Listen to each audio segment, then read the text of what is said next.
A ostra de Arcade ten unha zona indiscutible. Require de augas moi limpas para a súa cría. Como se cultiva?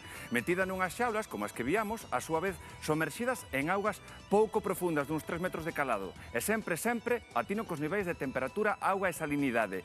Pois as ostras teñen a súa propia festa. Estas imaxes que ven pertencen a edicións de anos anteriores desa festa en Arcade, Soutomaior. En 2019, escoiten, esta celebración chegou a súa edición número 33. E a media de visitantes por cada ano ven roldando os 30.000, unhas 100.000 racións aproximadamente. Mostras de arte, charangas e moita música, que terra de bandas, adoitan aderezar o cartel na que a raíña... Quen é? É a ostra. Aquí é Susana, pero en Arcade é a ostra.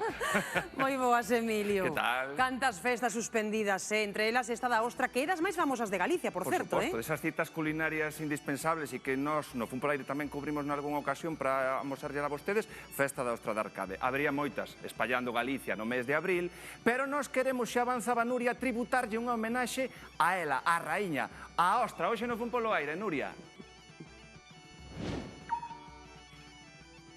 Sí, así é. Nos hoxe vamos falar de ostras acompañados dunha das persoas que máis sabe deste bivalvo na terra por excelencia da ostra. Hola, Tito, que tal? Hola, boas tardes. Eu antes ensinaba estas ostras. Primeiro de todo, ostra galega, en que a diferenciamos? 100%. Ostra plana, porque a outra é unha ostra moito máis conco, é todo. Claro, vemos por aquí arriba que é planiña de todo. Totalmente plana. Galega. Dicía eu, Aí Tito, está a claro, clave. vos levades celebrando esta festa, para vos tela perdido, dende logo, bueno, unha pena. Levamos 2 anos perdendo a festa por tema do COVID, pero bueno, son cousas que pasan. Así é todo, hai que seguir traballando, Tito. Antes se dicía eu, vamos a aprender como se cultiva nas bateas, como o mexillón parecido. Sí, igual, unha cousa parecida. Isto pégase con un cemento rápido, tamén se botan nunha especie de cestos para que vayan crecendo.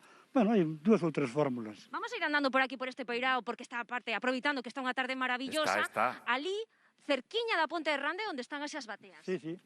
No fondo de aquí do Ensenada de San Simón, que se chama isto, e onde están as bateas de ostra. E aí, digamos que o segredo fundamental é a riqueza destas augas. Claro. A riqueza desta ría para a ostra é impresionante.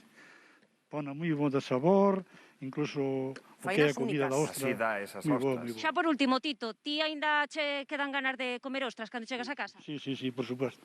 Eu non perdono todos os días a miña docena, media docena. Todos os días. Mira pa aí. Xesús, que barbaridade. Pois que sigas así. Moitísimas grazas, Tito, por descubrirnos isos segredos da ostra Arcade. Nos esta tarde seguirimos descubrindo un pouquiño máis iso que converte a este bivalvo, a este marisco en tan especial nesta localidade pontevedresa.